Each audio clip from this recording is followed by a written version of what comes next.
तर दर आठवड्याला प्रेक्षकांच्या भेटीला नवनवीन मालिका येतात आणि बऱ्याच मालिका निरोप देखील घेतात. तर अशातच एक नवीन मालिका प्रेक्षकांचा निरोप घेणार आहे. अवघ्या 3 महिन्यांच्या कालावधीमध्येच या मालिकेला प्रेक्षकांचा निरोप घेण्याची वेळ आली आहे. या TRPच्या चाललेल्या शर्यतीमध्ये या मालिकेची हार झाल्यामुळे ही मालिका आता बंद होणार आहे. तर ही मालिका दुसरी-तिसरी कोणती मालिका नसून ती मालिका आहे अंतरपाठ. ही मालिका आता प्रेक्षकांचा निरोप घेणार आहे.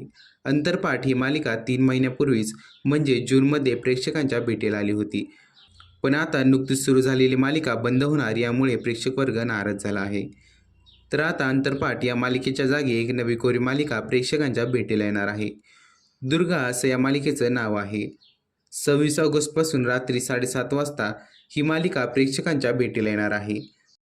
तर ही मालिका आता TRPच्या शर्यतीमध्ये तिचे स्थान कसे ठेवते हे पाहणे वावगं ठरेल.